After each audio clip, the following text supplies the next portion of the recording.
पुलवामामध्ये झालेल्या दहशतवादी हल्ल्यात राज्याचे 2 सुपुत्र शहीद झालेत। शहीद संजय राजपूत हे मूळचे बुलढाणा जिल्ह्यातील मलकापूर येथील आहेत। 1996 मध्ये ते सीआरपीएफ मध्ये भरती झाले होते। त्यांच्या पश्चात आई, पत्नी, 2 मुलं असा परिवार आहे। त्याचप्रमाणे त्यांचं कुटुंब सध्या नागपूर येथील सीआरपीएफ कॅम्पमध्ये राहतात। नुकतंच 10 फेब्रुवारीला सुट्टी संपल्यानंतर शहीद संजय राजपूत हे कर्तव्यावरती रुजू झाले होते, मात्र दहशतवाद्यांच्या भ्याड हल्ल्यात त्यांना वीरमरण आलं। त्यांचं पार्थिव हे मूळ गावी आणण्यात येणार असून या दुर्घटनेनंतर शहीद संजय राजपूत यांचे मोठे बंधू राजेश राजपूत यांनी पाकला जोरदार प्रत्युत्तर देण्याची गरज असल्याची मागणी केली आहे। तसंच बुलढाणा जिल्ह्यात ठिकठिकाणी पाकिस्तानचा झेंडा जाळत या हल्ल्याचा निषेध करण्यात आलाय। रात्री कॅन्डल मार्च काढून श्रद्धांजली त्यांना वाहण्यात आली असून जिल्हा बंदचं आवाहनही या ठिकाणी करण्यात आलंय।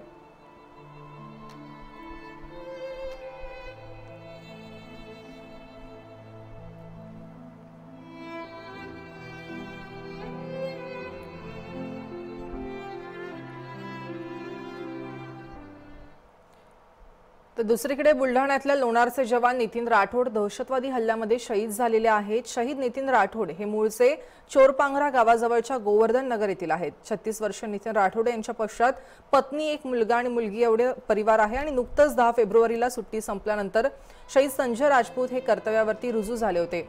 दहशतवाद्यांच्या हल्ल्यामध्ये जवान नितीन राठोड हे शहीद झाल्याची माहिती मिळताच नातेवाईकांनी त्यांच्या निवासस्थानी गर्दी केली। शहीद नितीन राठोड यांच्या कुटुंबावरती दुःखाचा डोंगर कोसळलाय। मात्र या परिस्थितीत देखील आपल्या कुटुंबातील मुलांना मोठं झाल्यानंतर देशसेवेसाठी सैन्यात पाठवणार असा निर्धार शहीद नितीन राठोड यांच्या भावानं केलाय।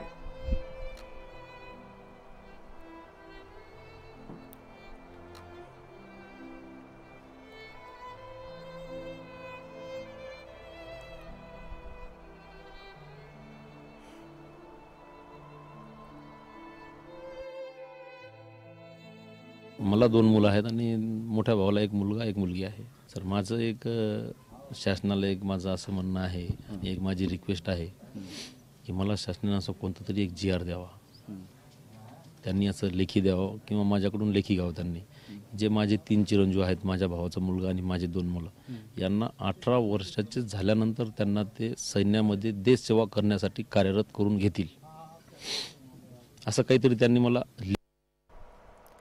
तर तिथेच शहीद नितीन राठोड यांच्यासोबत काश्मीर सेवा या ठिकाणी बजावणारे जवान गौतम लहाने यांनी आपला जवळचा मित्र गमावल्याची भावना व्यक्त केली आहे। जवान गौतम लहाने सुट्टीवरती असताना त्यांना ही बातमी समजली। त्यांनी लगोलग शहीद नितीन राठोड यांचं गाव गाठलं आणि दरम्यान आम्हा भारतीय सैनिकांना आदेश दिले तर अवघ्या काही वेळातच पाकिस्तानला धडा शिकवू, त्यासाठी सरकारने भूमिका घ्यायला हवी अशी प्रतिक्रिया जवान गौतम लहाने यांनी दिली आहे। त्यांच्याशी बातचीत केली आमचे ब्युरो चीफ माधव सावरगावे यांनी।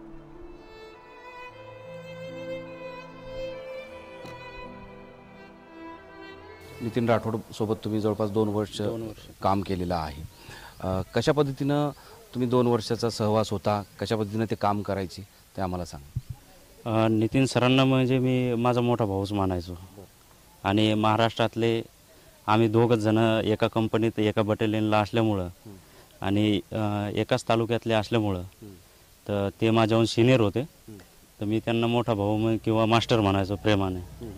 आणि एकदम प्रेमळ स्वभाव होता। जर आमचं काही चुकलं तरी सांभाळून घ्यायचे, कोणत्या गोष्टी समजून सांगायच्या किंवा हे करायला पाहिजे ते नाही करायचं। काश्मीरसारख्या ठिकाणी ड्युटी करणं फार कठीण असतं, तर ते कशा पद्धतीने तुम्ही ड्युटी करायची बरं?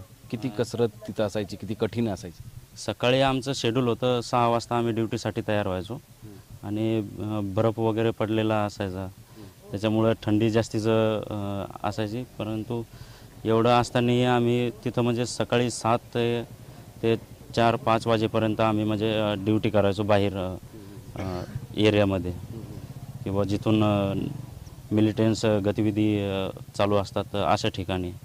आणि एवढं म्हणजे खतरा असतानाही आम्हाला कधी असं जाणवलं नाही की आम्ही खतऱ्याच्या समोरच उभे आणि किंवा जसं कोणतीही भीती वाटली नाही। तेच की सातत्यानं लष्करावर हल्ले होतात, शहीद होत असतात, त्याच्याबद्दल कधी चर्चा व्हायची तुमची की त्याच्याबद्दल काही भीती वाटायची, त्यांचं काय म्हणणं किंवा तुमचं काय विचार असायचं?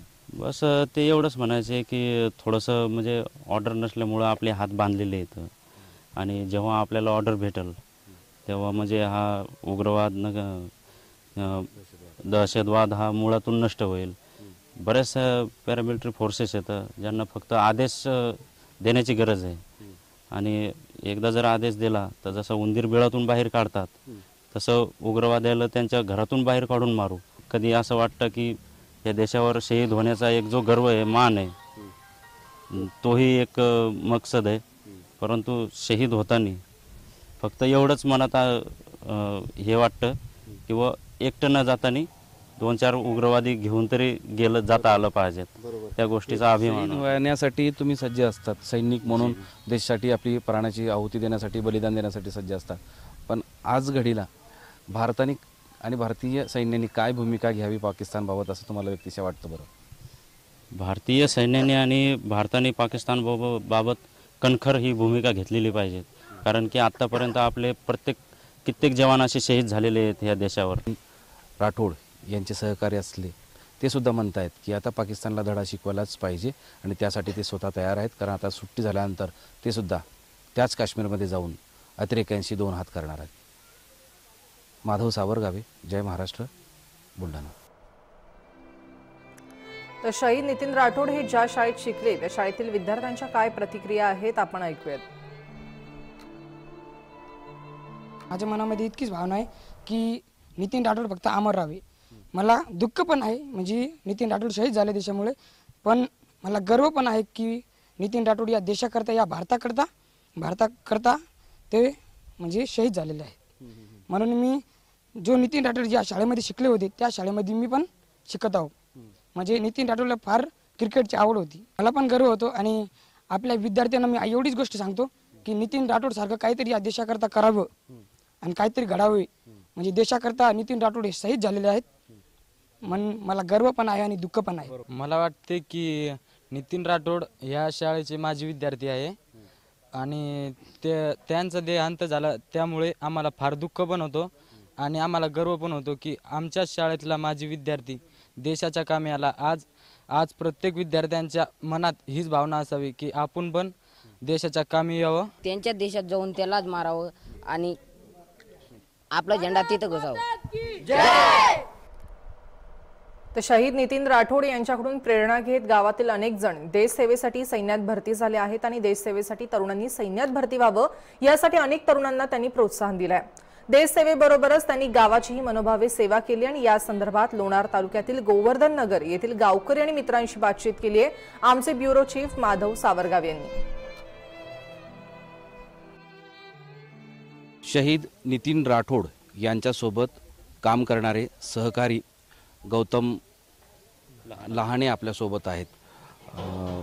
शहीद नितीन राठोड सोबत तुम्ही जवळपास 2 वर्ष काम केलेलं आहे. कशा पद्धतीनं तुम्ही 2 वर्षाचा सहवास होता, कशा पद्धतीनं ते काम करायचे ते आम्हाला सांगा. नितीन सरांना म्हणजे मी माझा मोठा भाऊच मानायचो आणि महाराष्ट्रातले आम्ही 2 जण एका कंपनीत एका बटालियनला असल्यामुळं आणि एकाच तालुक्यातले असल्यामुळं तर ते माझ्याहून सिनियर होते. तर मी त्यांना मोठा भाऊ किंवा मास्टर म्हणायचो प्रेमाने. आणि एकदम प्रेमळ स्वभाव होता.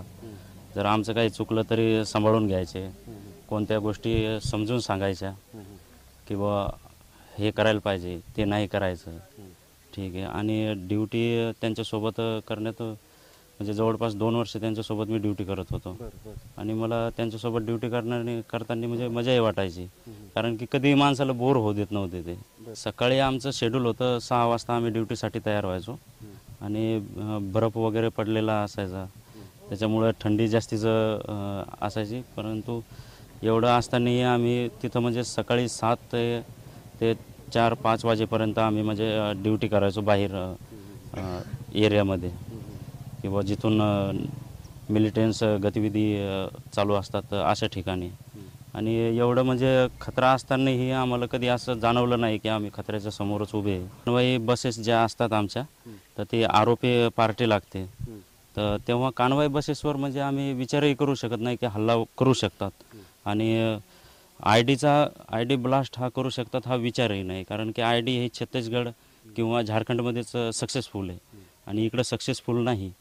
त्याच्यामुळं गाडीवर कधी गाडी उडल असं कधी कोणी विचार केला नाही त्या गोष्टीचा. आणि गोळी जेव्हा चालते आमना सामना असला तर तेव्हा गोळीचं उत्तर देता येतं.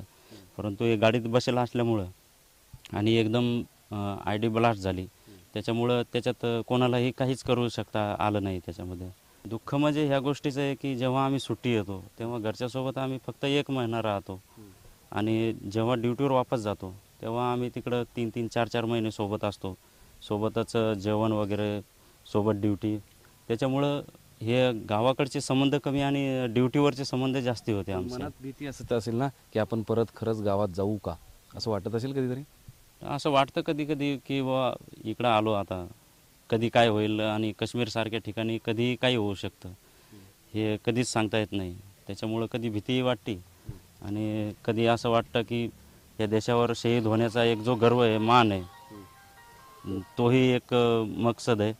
परंतु शहीद होताना फक्त एवढंच मनात हे वाटतं की व एकटं न जाताना 2-4 उग्रवादी घेऊन तरी जाता आलं पाहिजेत. मला तर असंच मनातून वाटतं की झेंडा जाळून आणि निषेध व्यक्त करून काही होणार नाही.